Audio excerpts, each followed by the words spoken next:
আসসালামু আলাইকুম শিক্ষার্থী বন্ধুরা, স্বাগতম তোমাদেরকে জামিনুরস বায়োলজিতে। আমরা আজকে কোষের সাইটোপ্লাজমে থাকা গলজি বডি নিয়ে আলোচনা করব। গলজি বডিটা হচ্ছে সাইটোপ্লাজমে থাকা এমন একটা অঙ্গাণু যেটা বিভিন্ন রাসায়নিক বস্তুগুলোকে প্রসেসিং করে এবং বস্তুগুলোকে সাইটোপ্লাজমের এক অঞ্চল থেকে আর এক অঞ্চলে মাইগ্রেট করায়। তার মানে আমরা দেখতে পাচ্ছি যে আমাদের গলজি বডি একই সাথে বিভিন্ন বস্তুগুলোকে যেমন প্রসেসিং করে, প্লাস বস্তুগুলোর ট্রান্সপোর্টার হিসেবে সে কাজ করে। সাইটোপ্লাজমে একটা বস্তুকে একটা জায়গা থেকে অন্য জায়গায় নিয়ে যেতে গেলে সাইটোপ্লাজমের ভেতর দিয়ে নিয়ে যেতে হয়। তখন গলজি বডির যে ভেসিকল থাকে, সেই ভেসিকলের ভেতরে বস্তুটি সুরক্ষিত অবস্থায় এক জায়গা থেকে অন্য জায়গায় মাইগ্রেট করতে পারে। এখন বিষয় হচ্ছে, যদি আমাদের গলজি বডির সংজ্ঞা দিতে বলা হয় তাহলে আমরা কি বলবো? প্রত্যেকটা বায়োলজিতে কোনো একটা বিষয়ের যদি আমাদেরকে সংজ্ঞা উপস্থাপন করতে হয়, সেক্ষেত্রে আমাদেরকে তিনটি বিষয়ের উপরে লক্ষ্য রাখতে হবে। এক নম্বর বিষয়টি হচ্ছে তার অবস্থান, দুই নম্বর হচ্ছে কাজ, দুই নম্বরটা হচ্ছে গঠন এবং তিন নম্বরটা হচ্ছে কাজ। তাহলে সাইটোপ্লাজমে অবস্থান করতেছে, আমরা অবস্থান বলতে পারতেছি। গঠনটা হচ্ছে এটা এক পর্দা বিশিষ্ট, মাইটোকন্ড্রিয়া যেমন দুই পর্দা বিশিষ্ট অঙ্গাণু, ক্লোরোপ্লাস্ট যেমন দুই পর্দা বিশিষ্ট, নিউক্লিয়াস দুই পর্দা বিশিষ্ট। বাট গলজি বডিটা হচ্ছে মনোমেমব্রেনিক, এক পর্দা বিশিষ্ট। তাহলে সাইটোপ্লাজমে অবস্থিত এক পর্দা বিশিষ্ট অঙ্গাণু, আমরা অবস্থান বললাম, গঠন বললাম, এখন কাজ বলতে হবে আমাদেরকে। সাইটোপ্লাজমে অবস্থিত এক পর্দা বিশিষ্ট সাইটোপ্লাজমীয় অঙ্গাণু যা মূলত বিভিন্ন রাসায়নিক বস্তুগুলোকে প্রসেসিং করে এবং বস্তুগুলোকে সাইটোপ্লাজমের এক অঞ্চল থেকে অন্য অঞ্চলে মাইগ্রেট করায়, এই কোষে থাকা এই অঙ্গাণুটিকে বলা হচ্ছে গলজি বডি। তো বন্ধুরা, চলো আমরা গলজি বডির যদি ডিসকভার নিয়ে কথা বলি। এটা প্রথম আবিষ্কার করেন বিজ্ঞানী জর্জ।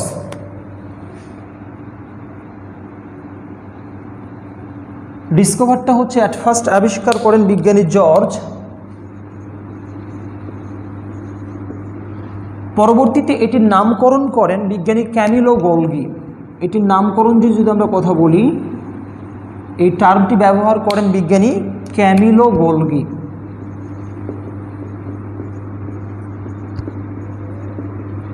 ক্যামিলো গোলগি তিনি প্রথম এটির বর্ণনা উপস্থাপন করেন সবার সামনে।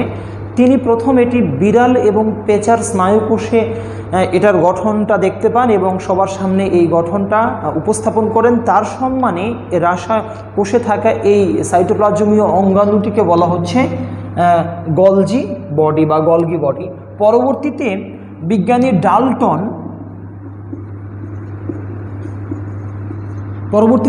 ডাল্টন ইলেকট্রন মাইক্রোস্কোপের নিচে গলজি বডির অত্যন্ত সূক্ষ্ম গঠন বর্ণনা করেন। অ্যাট ফার্স্ট মোটামুটি একটা গঠন বর্ণনা করেন ক্যামিলো গোলগি, পরবর্তীতে আলট্রা স্ট্রাকচার বা অতি সূক্ষ্ম গঠন বর্ণনা করেন বিজ্ঞানী ডাল্টন। তার সম্মানে আমরা গলজি বডিকে বলে থাকি ডাল্টন কমপ্লেক্স। ডাল্টনের সম্মানে এটাকে ডাল্টন কমপ্লেক্স বলা হয়। উদ্ভিদ দেহে পাওয়া গেলে এটাকে ডিকটিওজোম বলা হয়। প্ল্যান্ট বডিতে বা প্ল্যান্ট সেলে গলজি বডিকে বলা হয় ডিকটিওজোম। ডিকটিওজোমটা হচ্ছে only for plant sell, plant সেলের ক্ষেত্রে এটাকে বলা হয়। এছাড়াও এটাকে লাইপোকন্ড্রিয়াও বলা হয়। আমরা বিভিন্ন নামে গলজি বডিকে নামকরণ করে থাকি। বিজ্ঞানী ক্যামিলো গোলগির সম্মানে এটাকে গলজি বডি বলা হয়। সায়েন্টিস্ট ডাল্টনের সম্মানে এটাকে ডাল্টন কমপ্লেক্স বলা হয়। উদ্ভিদ দেহে পাওয়া গেলে এটাকে ডিকটিওজোম বলা হয়। এছাড়া এটাকে লাইপোকন্ড্রিয়া হিসেবেও ডাকা হয়। তো বন্ধুরা, আমরা যদি টার্মের পরে এটার নাম্বার নিয়ে কথা বলি, নাম্বার অফ গলজি বডি, আমরা যদি নাম্বার নিয়ে কথা বলি তাহলে কোষে এটা কিভাবে থাকে? যেহেতু কোষে বিভিন্ন রাসায়নিক বস্তুগুলোকে প্রসেসিং করে, যেমন ধরো রাইবোজোম একটি প্রোটিন তৈরি করলো, এই প্রোটিনটাকে যদি ফাংশনাল করতে হয় বা পরিণত করতে হয়, ম্যাচিউর করতে হয়, সেক্ষেত্রে রাইবোজোম থেকে প্রোটিনটা চলে আসবে আমাদের গলজি বডির কাছে। গলজি বডি এখন এই প্রোটিনটাকে ম্যাচিউর করবে বা ফাংশনাল করবে, ব্যাপারটা এরকম। সে শুধু প্রোটিন না, সে লিপিড, শর্করা, বিভিন্ন রাসায়নিক বস্তুগুলোকেই একটু পরিবর্তন করে ফেলে, মানে পরিণত করে, পরিবর্তনের মাধ্যমে পরিণত করে। তাহলে আমরা দেখতে পাচ্ছি যে প্রত্যেকটা কোষে মিনিমাম একটা গলজি বডি থাকতেই হবে, at least one Golgi body present each cell, প্রত্যেকটা সেলে মিনিমাম একটি গলজি বডি থাকতে হবে। আমরা উদ্ভিদের কোষে এটিকে আমরা মোটামুটি 6 থেকে প্ল্যান্ট বডিতে বা প্ল্যান্ট সেলে এটা আমরা মোটামুটি প্রায় 6 থেকে 12টি পর্যন্ত পেতে পারি গলজি বডি সংখ্যা।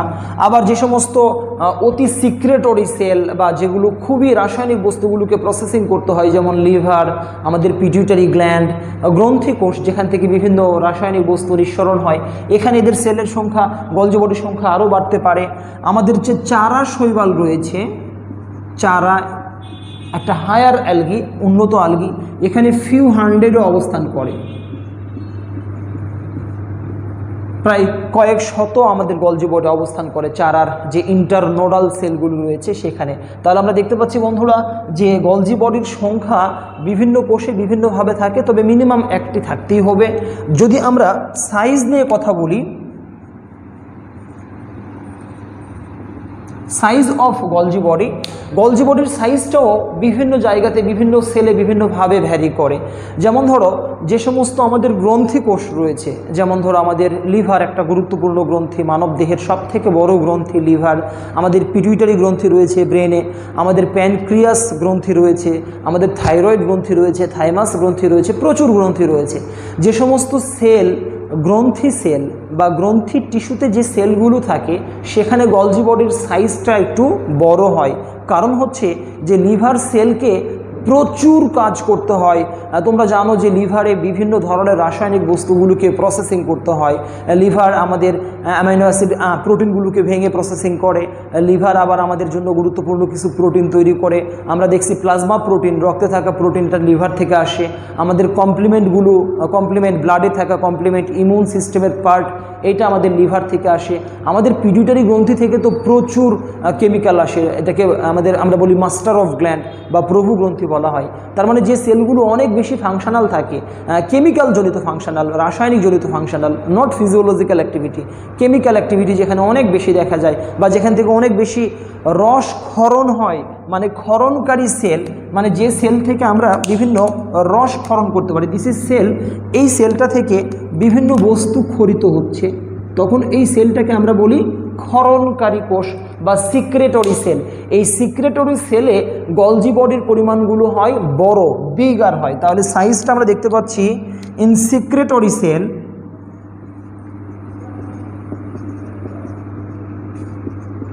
in secretory cell Golgi body are bigger, in secretory cell Golgi body হচ্ছে bigger, অনেক বড় হয়। But in non secretory cell, যেটাকে আমরা বলি নন সিক্রেটরি সেল, এখানে গলজি বডি হয় স্মলার বা ছোট হয়। আমরা সিক্রেটরি সেল একটা উদাহরণ দেই, লিভার সেল, যেটাকে আমরা বলছি লিভার সেল, এখানে আমাদের গলজি বডিটা অনেক বড় হয়। আর আমাদের নন সিক্রেটরি সেল হচ্ছে আমাদের মাসেল সেল, পেশি কোষ, এগুলো কোনো ক্ষরণ করে না, বাট এখানে প্রসেসিং তো করতেই হয়, প্রত্যেকটা সেলকেই বিভিন্ন রাসায়নিক বস্তু প্রসেসিং করতে হয়। এখানে আমাদের গলজি বডিটা একটু ছোট থাকে, উদাহরণ হচ্ছে মাসেল সেল। ওকে বন্ধুরা, তাহলে গলজি বডি সম্বন্ধে মোটামুটি আমরা ডিসকভার নিয়ে কথা বললাম, টার্ম নিয়ে কথা বললাম, নাম্বার নিয়ে কথা বললাম, সাইজ নিয়ে কথা বললাম। চলো আমরা এবারে শেপ নিয়ে একটু আলোচনা করি যে গলজি বডির শেপটা কীরকম হয়। শেপ মানে হচ্ছে আকৃতি। আমরা যদি শেপ নিয়ে আলোচনা করি, গলজি বডির আকৃতিটা কীরকম হয়, তো এদের আকৃতিটা হচ্ছে বহুরূপী। এই বহুরূপী মানে হচ্ছে এক একটা সেলে বিভিন্ন রকমের আকৃতি থাকে। যেমন ধরো গলজি বডির প্রধান গাঠনিক অংশ তিনটি। আমরা যেটা বড় সেটাকে বলি ভ্যাকিউল, যেটা থলির মতো সেটাকে বলি সিস্টার্নি, আর যেটা ছোট সেটাকে বলা হয় ভেসিকল। আমরা এটার গঠন নিয়ে যখন কথা বলবো তখন এগুলো নিয়ে বিস্তর আলোচনা করব। আমরা এই জায়গাটাকে বলি কনকেভ, আর এই জায়গাটাকে বলা হয় কনভেক্স, অবতল পার্ট এবং উত্তল পার্ট। যেটা অবতল পার্ট সেখানে থাকে ভ্যাকিউল, এটা ভ্যাকিউল,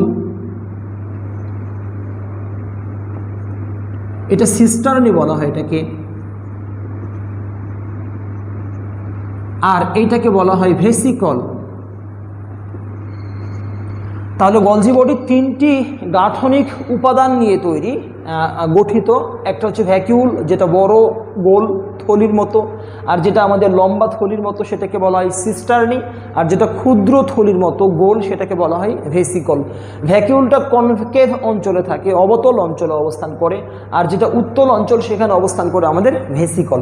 তাহলে আমরা দেখতে পাচ্ছি যে এটি তিনটি পার্ট নিয়ে গঠিত গলজি বডি, এবং এই তিনটি পার্ট বিভিন্ন সেলে বিভিন্নভাবে অবস্থান করে।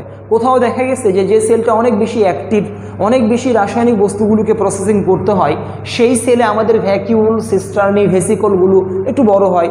আবার যে সেলে তুলনামূলকভাবে কম তোমার কেমিক্যাল প্রসেসিং জনিত কাজ করতে হয়, যেমন আমাদের মাসেল সেল, এখানে রাসায়নিক প্রক্রিয়াটা খুব অল্প পরিমাণে ঘটে। এদের কাজই হচ্ছে আমাদের মায়োসিন এবং অ্যাক্টিনগুলোকে সংকোচন প্রসারণ করা। হ্যাঁ, এখানে কেমিক্যাল প্রসেস হয় তবে খুবই কম।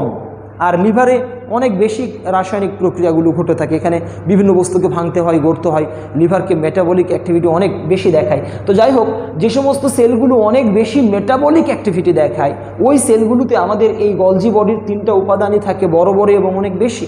আর যে সেলগুলো আমাদের মেটাবলিক অ্যাক্টিভিটি কম দেখায়, আমাদের কেমিক্যাল অ্যাক্টিভিটি কম দেখায়, বরং ফিজিওলজিক্যাল অ্যাক্টিভিটিটা বেশি দেখায়, সে সেলগুলোতে আমাদের এই ভ্যাকিউল, সিস্টার্নি এবং ভেসিকলের পরিমাণটা তুলনামূলকভাবে ছোট হয়। তার মানে এটাকে আমরা বলতে পারি বহুরূপিতা দেখাচ্ছে। তার মানে শেপটা হচ্ছে বিভিন্ন, আবার কোথাও লম্বা নলাকৃতিরও আকৃতি হতে পারে, আকৃতি বড় হতে পারে, ছোট হতে পারে, বিভিন্ন আকৃতির হতে পারে।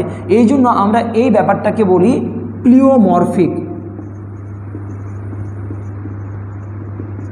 প্লিওমরফিক মানে হচ্ছে বহুরূপিতা, মানে এক একটা সেলে এটার রূপ বা আকৃতি হবে এক এক রকম। তাহলে মোটামুটি আমরা গলজি বডির ইন্ট্রোডাকশান বা পরিচিতি কয়েকটা বিষয়ের ভিত্তির উপরে দাঁড় করিয়ে আমরা দিয়ে থাকবো। এক নম্বর হচ্ছে ডিসকভার, জর্জ আবিষ্কার করেন। 2 নম্বর টার্ম, এটার নামকরণ করেছেন বিজ্ঞানী ক্যামিলো গলগি, বিড়াল এবং পেঁচার স্নায়ুকোষে পাওয়া গিয়েছে বলে। পরবর্তীতে ডাল্টনে এটাকে আলট্রা মাইক্রোস্কোপের নিচে এর অতি সূক্ষ্ম গঠন বর্ণনা করার কারণে এটিকে বলা হয় ডাল্টন কমপ্লেক্স। উদ্ভিদের কোষে পাওয়ার কারণে এটিকে আমরা বলে থাকি ডিকটিওজোম এবং লাইপোকন্ড্রিয়াও বলা হয়ে থাকে। আমরা যদি নাম্বার অফ গলজি বডি বলি তাহলে বলবো যে গলজি বডি যেহেতু রাসায়নিক বস্তুগুলোকে প্রসেসিং করে, সেহেতু এটা প্রত্যেকটা সেলে মিনিমাম অ্যাক্টিভ করে থাকতে হবে, এর বেশিও থাকতে পারে। কোষের অ্যাক্টিভিটি যদি অনেক বেশি স্ট্রং হয়, যেমন লিভার সেল, আমাদের পিটুইটারি গ্রন্থি সেল, এখানে আমাদের একটার অধিক থাকতে পারে। আবার যদি আমাদের অ্যাক্টিভিটি কম হয় সেখানে আমাদের এটা কম থাকতে পারে। প্ল্যান্ট সেলে মোটামুটি 6 থেকে 12 থাকে। আবার চারা নামক উন্নত শৈবালে এটার সংখ্যা 1 শতাধিকও হতে পারে। সাইজ নিয়ে কথা বলছি আমরা, এটা কত বড় হতে পারে বা কত ছোট হতে পারে। আমরা তো বলেই দিছি যে আমাদের যে সমস্ত গ্রন্থি সেল আছে যেখানে অনেক রাসায়নিক বস্তুগুলোকে প্রসেসিং করতে হয়, আর প্রসেসিংয়ের কাজটা কে করে? আমাদের গলজি বডি। তো গলজি বডি প্রসেসিংয়ের পাশাপাশি সেটা ট্রান্সপোর্টও করে। এই জন্য আমরা গলজি বডিকে ট্রাফিক পুলিশ বলি। যে আমরা বলছিলাম যে কোষের এক জায়গা থেকে সে আরেক জায়গাতে এই বস্তুগুলোকে নিয়ে যায়। সাইজ নিয়ে কথা বলবা, শেপ নিয়ে কথা বলবা। বন্ধুরা, আমাদেরকে আরেকটা টপিক নিয়ে বলতে হবে, সেটা হচ্ছে আমাদের পজিশন। আমরা ডিসকভারটা মুছে দিলাম, টার্মটাও মুছে দিই। আমাদের আর একটা বিষয়ের উপরে কথা বলতে হবে, গলজি বডির পজিশন। পজিশনটা হচ্ছে এটা মূলত নিউক্লিয়াসের আশেপাশে থাকে বা সাইটোপ্লাজমে ছড়িয়ে ছিটিয়ে থাকে। যেমন ধরো যে এইটি একটি সেল, এটি নিউক্লিয়াস। যদি নিউক্লিয়াসের আশেপাশে গলজি বডি থাকে আমরা এই ব্যাপারটাকে বলবো পেরিনিউক্লিয়ার প্লেস। তার মানে যদি ঠিক নিউক্লিয়াসের কাছে থাকে, নিউক্লিয়ার মেমব্রেনের কাছে থাকে, তখন এই ব্যাপারটাকে বলা হয় পেরিনিউক্লিয়ার পজিশন। আর যদি সাইটোপ্লাজমে ছড়িয়ে ছিটিয়ে থাকে, বিভিন্ন জায়গায় আছে, নিউক্লিয়াসের মেমব্রেনের ঠিক পাশে নেই, বরং বিভিন্ন জায়গাতে গলজি বডি ছড়িয়ে ছিটিয়ে আছে। এখানে গলজি বডি আছে, নিউক্লিয়ার মেমব্রেনে আছে, প্লাজমা মেমব্রেনে, বিভিন্ন জায়গায় ছড়িয়ে ছিটিয়ে আছে, তখন এই ব্যাপারটাকে আমরা বলি diffused Golgi body at cytoplasm. Diffusion মানে কি? ব্যাপন, ছড়িয়ে পড়া।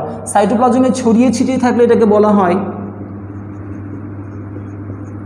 Diffused Golgi body at cytoplasm.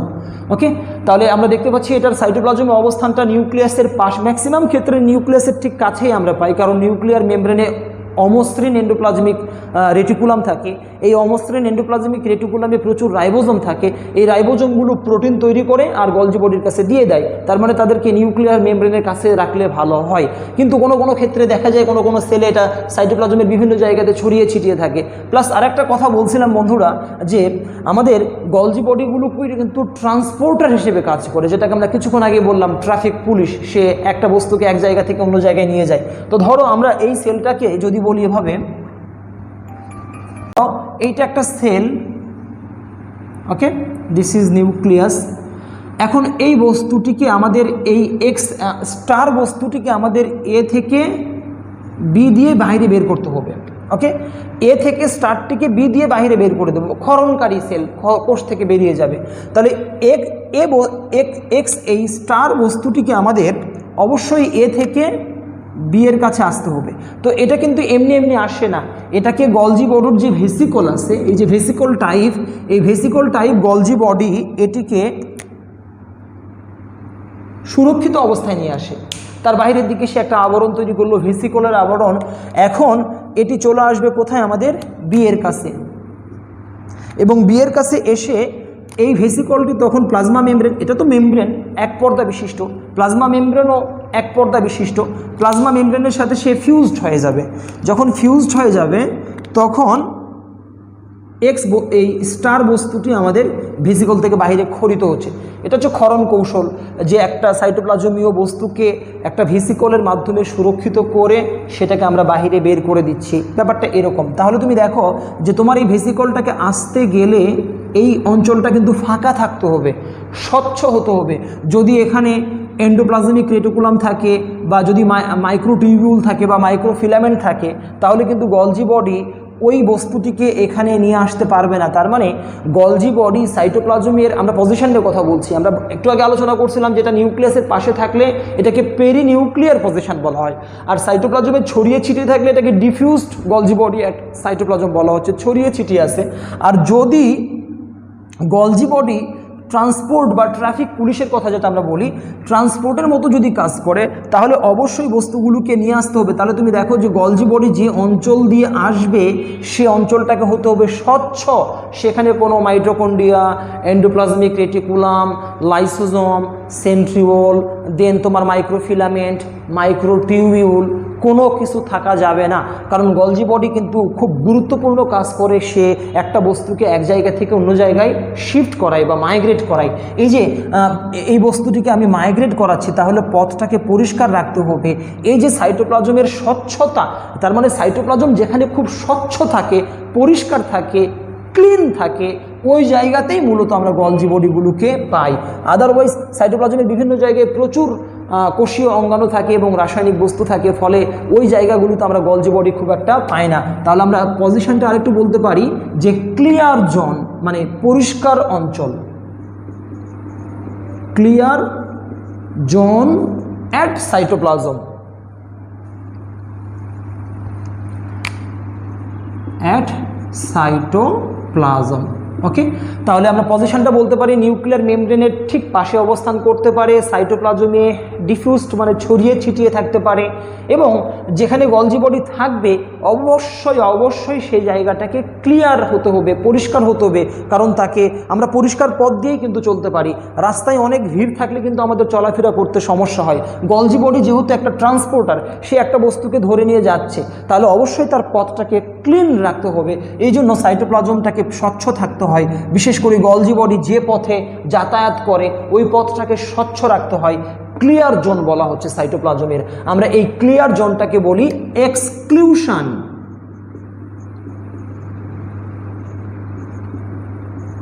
Exclusion মানে হচ্ছে সাইটোপ্লাজমের যে স্বচ্ছ অঞ্চলগুলো থাকে সেই অঞ্চলটাকে বলা হয়। তাহলে এটা পেরিনিউক্লিয়ার পজিশনে থাকতে পারে, এটা ডিফিউজড সাইটোপ্লাজমে থাকতে পারে, এবং এটা এক্সক্লুশন জোনে থাকে।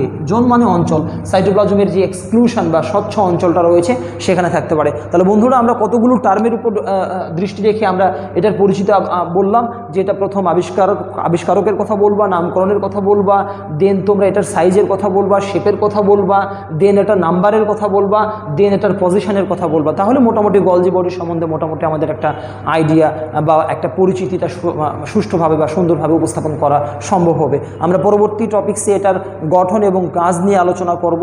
আমরা এই ভিডিও টপিক্সে আমরা গঠন এবং কাজটাকে আলোচনা করলাম না, তোমরা শুধুমাত্র ইন্ট্রোডাকশানটা মাথায় রেখো। তো আমার মনে হয় যে তোমরা এই ভিডিও টপিক্স থেকে একটা গলজি বডির ইন্ট্রোডাকশান নিয়ে একটা ধারণা লাভ করতে পারছো। যদি আমার চ্যানেলটি তোমাদের ভালো লাগে থাকে তাহলে অবশ্যই সাবস্ক্রাইব করবে, লাইক করবে, কমেন্ট করবে তোমাদের যদি কোথাও প্রবলেম থাকে। নেক্সটে তোমাদের সাথে আবারও নতুন কোনো একটা টপিক্স নিয়ে দেখা হবে। সবাই ভালো থেকো। আসসালামু আলাইকুম ওয়া রাহমাতুল্লাহ।